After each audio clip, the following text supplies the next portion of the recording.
আসসালামু আলাইকুম। আশা করি ভালো আছেন। স্টাডি অ্যান্ড টিপস মাই চ্যানেলে স্বাগতম। আজকে শুক্রবার, সবগুলো গরু গোসল করছে। গোসল করার পর স্যাভলন দিয়ে গোটা মেজে পরিষ্কার করা হয়েছে। ঘ্রাণটা খুব ভালো আসতেছে। কোনো গরুর গোয়াল ঘরে কোনো গন্ধই এখানে নাই। এটা যদি প্রতিনিয়ত করেন অনেক ভালো, জীবাণুটা নষ্ট হয়, গরুর গোয়াল ঘর পরিষ্কার থেকে মশা মাছি ধ্বংস হয়। তো আজকের ভিডিওটা হচ্ছে, আপনারা ইতিমধ্যে অনেকগুলো ভিডিও দেখছেন এই ভিডিওর মধ্যে, এই চ্যানেলের মধ্যে, তা হচ্ছে গোনাভেদ। আসলে গোনাভেদ নিয়ে এক ভাই আমাকে একটা কমেন্ট করেছিল, তার ভিত্তিতে আমি আজকে এই ভিডিওটি নিয়ে আসলাম। এই গরুটা গাভীর আমার 3 মাস, ফুল 3 মাস হচ্ছে। ওই দিকেরটা হচ্ছে আপনার 6 মাস যাচ্ছে, ওটা হচ্ছে 4 মাস।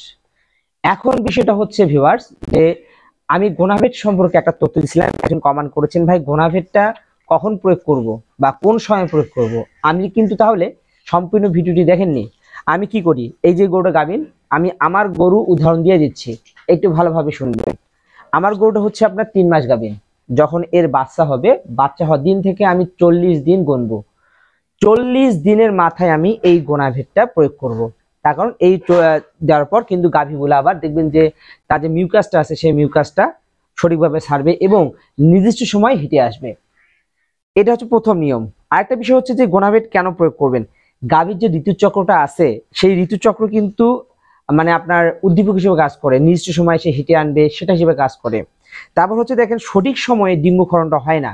আর সঠিক সময়ে ডিম্বক্ষরণটা না হলে কিন্তু আপনার যতই বীজ দেন, গরু কনসেপ্ট করবে না। এই গোনাভেদ দেওয়া মানে হচ্ছে সঠিক সময়ে যে ডিম্বাণুটা আছে সেটা আপনার ক্ষরণ করবে এবং যে আপনার ফুলে যে মাথাটা আছে সেটা কিন্তু খুলে যাবে। তখন বীজ দিলে সেটা কিন্তু তাড়াতাড়ি মানে কনসেপ্টের সম্ভাবনা 90% হয়ে যায়। এবার আসেন, খামারে অনেকগুলো গাভী আছে, সেই খামারে একসাথে একগুলো গাভীকে হিটে আনবেন। ওইভাবে আপনারা কি করবেন, যে ওই 40 দিনের মাথায় অবশ্যই আপনারা কি করবেন, এই গোনাভেদটা প্রয়োগ করবেন। এবং এই একটা গোনাভেদ কিন্তু একটা গরুকে প্রয়োগ করবেন।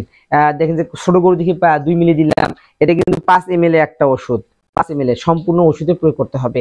আর এই ওষুধে প্রয়োগ করার আপনার বিষয়টা হচ্ছে যে সম্পূর্ণ আপনাকে অবশ্যই মাংসপেশিতে প্রয়োগ করতে হবে। এবং মাংসপেশিতে প্রয়োগ করার পর দেখবেন যে এটা কিন্তু যখন কোনো গাভী ধরেন হিটে আসতেছে কিন্তু আপনার ডিম্বক্ষরণ হচ্ছে না, বীজটা নিচ্ছে না, তখন কিন্তু এই গোনাভেদটা অনেক ভালো কাজ করে। আশা করি বুঝতে পারছেন।